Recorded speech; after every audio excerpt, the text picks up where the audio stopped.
Okay, Siddaramaiah ಅವರ ಕುರ್ಚಿ ಬದಲಾವಣೆ ಆಗುತ್ತೆ, ಡಿಕೆ ಶಿವಕುಮಾರ್ ಸಿಎಂ ಆಗ್ತಾರೆ ಅನ್ನೋ ಚರ್ಚೆಗೆ ಸಂಬಂಧಪಟ್ಟಂತೆ ಒಬ್ಬೊಬ್ಬರು ಒಂದೊಂದು ರೀತಿಯ ಅಭಿಪ್ರಾಯಗಳನ್ನು ವ್ಯಕ್ತಪಡಿಸ್ತಾ ಇದ್ದಾರೆ. ಯತೀಂದ್ರ ಸಿದ್ದರಾಮಯ್ಯ ಅವರ ಸ್ಟೇಟ್ಮೆಂಟ್ ಅನ್ನು ಗಮನಿಸಿದ್ವಿ. ಇದೀಗ ಉಳಿದಂತವ್ರು ಏನು ಹೇಳ್ತಾರೆ ಕೇಳೋಣ ಬನ್ನಿ. ಈ ಡಿನ್ನರ್ ಮೀಟಿಂಗ್ ವಿಚಾರಕ್ಕೆ ಸಂಬಂಧಪಟ್ಟಂತೆ ಗ್ಯಾರಂಟಿ ನ್ಯೂಸ್ಗೆ ಬೇಳೂರು ಗೋಪಾಲಕೃಷ್ಣ ಅವರು ಕೊಟ್ಟಿರೋ ಸ್ಟೇಟ್ಮೆಂಟ್ ಏನಂತ ನೋಡ್ತಾ ಹೋಗೋಣ. ನನಗೆ ಯಾರು ಡಿನ್ನರ್ ಇದೆ ಬನ್ನಿ ಅಂತ ಕರೆದಿಲ್ಲ, ಹಾಗಾಗಿ ನಾನು ಹೋಗಿಲ್ಲ. ನನ್ನನ್ನು ಯಾರೂ ಕೂಡ ಕರೆದಿಲ್ಲ. ಡಿನ್ನರ್ ಸಹಜವಾಗಿ ಮಾಡಿರ್ತಾರಷ್ಟೇ, ಯಾರೋ ಅಡುಗೆ ಮಾಡಿಸಿರ್ತಾರೆ, ಬನ್ನಿ ಅಂತ ಕರೆದಿರ್ತಾರೆ, ಎಲ್ಲರೂ ಹೋಗಿ ಊಟಕ್ಕೆ ಸೇರಿರ್ತಾರೆ. ಅದಕ್ಕೆ ಭಿನ್ನಮತ ಇದೆ ಅಂತೆಲ್ಲ ಹೇಳೋಕ್ಕಾಗಲ್ಲ ಅಂತ ಬೇಳೂರು ಗೋಪಾಲಕೃಷ್ಣ ಅವರ ಸ್ಟೇಟ್ಮೆಂಟ್. ಊಟಕ್ಕೆ ನಿಮ್ಮನ್ನು ಯಾಕೆ ಸರ್ ಕರೆದಿಲ್ಲ ಕೇಳಬೇಕಿತ್ತು ಯಾರಾದರೂ ಪ್ರಶ್ನೆಯನ್ನು. ಬ್ರೇಕ್ಫಾಸ್ಟ್ ಮೀಟಿಂಗ್ ಬಳಿಕ ಸುಖಾಂತಿ ಆಯಿತು ಅಂತ ಅಂದ್ಕೊಂಡಿದ್ವಿ. DCM DK Shivakumar dinner meeting ವಿಚಾರಕ್ಕೆ ಸಂಬಂಧಪಟ್ಟಂತೆ ಬೇಳೂರು ಗೋಪಾಲಕೃಷ್ಣ ಅವರ ಸ್ಟೇಟ್ಮೆಂಟ್ ಇದು. ಸಹಜ ಒಂದು ಊಟವನ್ನು ಅರೇಂಜ್ ಮಾಡಿದಾರಷ್ಟೇ, ಅದಕ್ಕೆಲ್ಲ ಭಿನ್ನಮತ ಇದೆ ಅಂತ ಹೇಳೋಕ್ಕಾಗಲ್ಲ.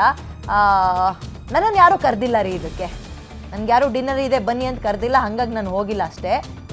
ಯಾವುದೇ ರೀತಿಯ ಭಿನ್ನಾಭಿಪ್ರಾಯಗಳಿಲ್ಲ. ಬಟ್ ನಾವು ಅಂದ್ಕೊಂಡಿದ್ದೀವಿ ಅವತ್ತು ಬ್ರೇಕ್ಫಾಸ್ಟ್ ಮೀಟಿಂಗ್ ಇಬ್ಬಿಬ್ಬರೇ, ಅವ್ರ ಮನೆಗೆ ಇವ್ರ ಮನೆಗೆ ಅವ್ರು ಹೋದ್ರಲ್ಲ, ಅವತ್ತೇ ಎಲ್ಲ ಸುಖಾಂತ್ಯ ಕಂಡಿದೆ ಅಂತ ಅಂದ್ಕೊಂಡಿದ್ದೀವಿ ಅಂತ.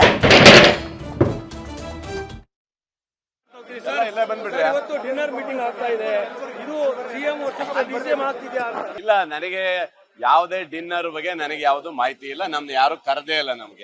ನನಗೆ ಆ ತರ ಮಾಹಿತಿ ಎಲ್ಲೂ ಬಂದಿಲ್ಲ.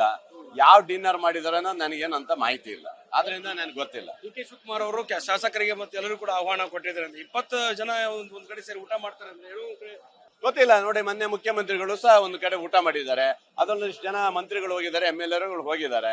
ಹಾಗಂತ ಭಿನ್ನ ಮತೀಯರ ಚಟುವಟಿಕೆ ಅಂತ ಅಲ್ಲ. ಈಗ ಬೆಳಗಾವಿಯಲ್ಲಿ ಬಂದಂತ ಸಂದರ್ಭದಲ್ಲಿ ಅವ್ರು ಏನೋ ಊಟ ಗೀಟ ಮಾಡಿಸಿದಾಗ ಕೆಲವರು ಹೋಗೋಂತ ಸಂದರ್ಭ ಇದ್ದೇ ಇರುತ್ತೆ. ಹಾಗಾಗಿ ನಮಗೇನು ಯಾರು ಕರೆದಿಲ್ಲಪ್ಪ, ನಮಗಿಂತ ಸಭೆ ನಡೀತದೆ ಬನ್ನಿ ಅಂತ ಯಾರು ಕರೆದಿಲ್ಲ, ನಾನು ಹೋಗಿಲ್ಲ. ಆದರೆ ಸಹಜವಾಗಿ ಇರುತ್ತೆ, ಅದನ್ನ ಭಿನ್ನಮತರ ಚಟುವಟಿಕೆ ಅನ್ನೋದು ತಪ್ಪಾಗುತ್ತೆ.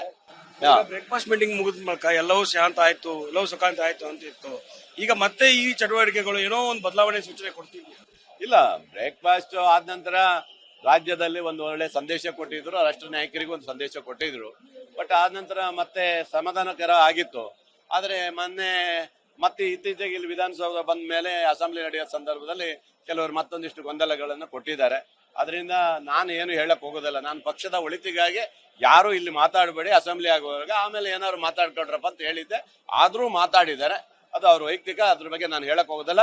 ನೀವು ಹೈಕಮಾಂಡ್ ಇದೆ ಅಂತ ಹೇಳಿದ್ರೆ ಅವ್ರಿಗೆ ಯಾರ್ಯಾರು ಏನು ಮಾತಾಡಿದ್ರೆ ಅವರಿಗೆಲ್ಲ ಕ್ರಮ ತಗೋಬೇಕಂತ ನಾನು ಹೇಳ್ತೀನಿ. ಸರ್, ಯತೀಂದ್ರ ಸಿದ್ದರಾಮಯ್ಯ ಅವರು ಹೇಳ್ತಾರೆ ಸಿದ್ದರಾಮಯ್ಯ 5 ವರ್ಷ CM ಆಗಿರ್ತಾರೆ. ಈಗ ನಿಮ್ ಬೆಂಬಲ? ನಾನು ಅದೇ ಹೇಳ್ತಾ ಇದ್ದೇನಲ್ಲ, ಯಾರ್ಯಾರು ಈ ಅಸೆಂಬ್ಲಿಯಲ್ಲಿ ಬಂದು ಮಾತಾಡ್ತಾ ಇದಾರೆ, ಗೊಂದಲ ಸೃಷ್ಟಿ ಮಾಡ್ತಾ ಇದಾರೆ, ವಿರೋಧ ಪಕ್ಷದವರಿಗೆ ಇದೊಂದು ಅನುಕೂಲ ಮಾಡ್ಕೊಡ್ತಾರೆ, ಇದೆಲ್ಲ ಬಿಡ್ಬೇಕಂತ ಹೇಳಿದ್ರೆ ಹೈಕಮಾಂಡ್ ನೀವು ನಿರ್ಧಾರವನ್ನ ತೆಗೆದುಕೊಳ್ಬೇಕಂತ ಹೇಳ್ತೀನಿ. DK ಶಿವಕುಮಾರ್ ದೆಹಲಿಗೆ ಹೋಗ್ತಿದ್ದಾರೆ ಸರ್. ನಾನು ಹೋಗ್ತಾ ಇದ್ದೆ ನಾಳೆ ಡೆಲ್ಲಿಗೆ. ಹಾಗಂತ ಹೇಳಿ ಅದೇ ಭಿನ್ನಮತ ಚಟುವಟಿಕೆ ಹೋಗ್ತಾ ಇರೋದಲ್ಲ, ವೋಟ್ ಚೋರಿ. ಇದಕ್ಕಾಗಿ ನಾವು 14ನೇ ತಾರೀಕು ಡೆಲ್ಲಿಯಲ್ಲಿ ಕಾರ್ಯಕ್ರಮಕ್ಕೆ ಹೋಗ್ತಾ ಇದೀವಿ. ಎಲ್ಲರೂ ಹೋಗ್ತಾ ಇದೀವಿ. DK ಶಿವಕುಮಾರ್ ಒಬ್ಬರೇ ಅಲ್ಲ, ಮುಖ್ಯಮಂತ್ರಿಗಳು ಹೋಗ್ತಾರೆ, ನಾವು ಹೋಗ್ತೇವೆ, MLA ಹೋಗ್ತಾ ಇದೀವಿ. ಹಂಗಂತ ಹೇಳಿ ಅದು ಭಿನ್ನಮತೀಯ ಚಟುವಟಿಕೆ ಹೋಗ್ತಾರೆ ಡೆಲ್ಲಿಗೆ ಅಂತ ತಿಳ್ಕೊಳಕ್ ಹೋಗಬೇಡಿ. ಹೈಕಮಾಂಡ್ ಬೆಂಬಲ ಕೇಳಿದ್ರೆ ಯಾರಿಗೆ ಕೊಡ್ತೀವಿ ಸರ್? ಯಾರು ಹೈಕಮಾಂಡ್ ಯಾರಿಗೆ ಹೇಳ್ತಾರೆ ಅವ್ರಿಗೆ ಬೆಂಬಲ ಕೊಡ್ತೀನಿ. ಸರಿಯಾ? ಬೇಳೂರು ಗೋಪಾಲಕೃಷ್ಣ ಅವರ ಮಾತು. ಕ್ಯಾಮರಾ ಪರ್ಸನ್ ಯುವರಾಜ್ ಜೊತೆ ದುರ್ಗೇಶ್ ನಾಯ್ಕ, ಗ್ಯಾರಂಟಿ ನ್ಯೂಸ್, ಬೆಳಗಾವಿ.